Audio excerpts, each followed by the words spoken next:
Dalam upaya menyelesaikan konflik yang berlangsung selama 62 tahun, Jenderal TNI Agus Subianto menegaskan perlunya kerjasama antar institusi.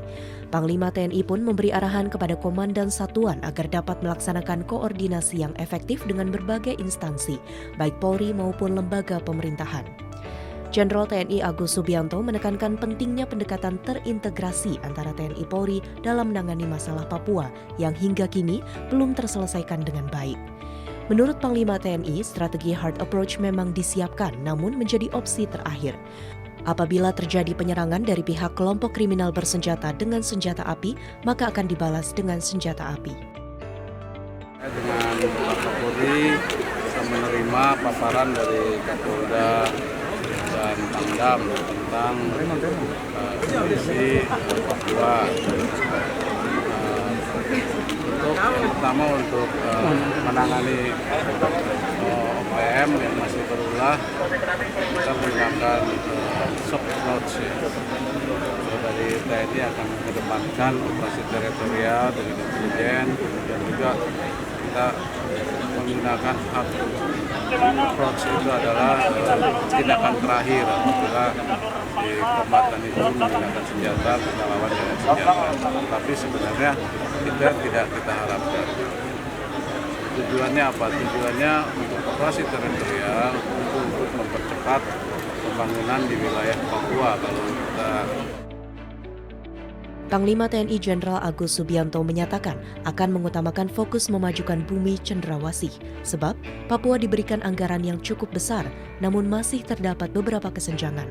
Oleh karena itu, TNI hadir untuk membantu mempercepat pembangunan. Dengan demikian, kesejahteraan masyarakat Papua segera terrealisasi. Panglima TNI juga menyampaikan upaya untuk meningkatkan kesejahteraan prajurit yang melibatkan peningkatan uang lauk pauk.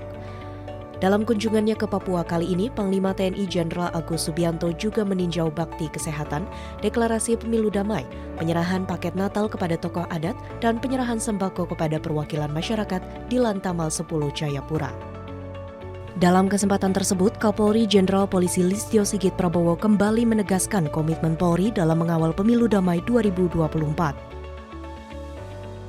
Sehingga semuanya bisa berjalan aman dan lancar. Terkait dengan kegiatan-kegiatan yang kita lakukan selama ini, di mana-mana kita selalu mengawal dan menyerukan, menyaksikan masyarakat ataupun dari KPU, ataupun dari Bawaslu menyelenggarakan komitmen mengawal pemilu damai. Jadi saya kira ini menjadi penting dan harus terus digelorakan sehingga pemilu berjalan dengan aman dan tertib, masyarakat juga bebas memilih apa yang menjadi keinginannya, dan yang paling penting menjaga persatuan dan kesatuan sehingga kemudian ke depan apa yang menjadi tujuan nasional, apa yang menjadi cita-cita bangsa semuanya bisa berjalan dengan aman, lancar, dan sesuai dengan harapan rakyat.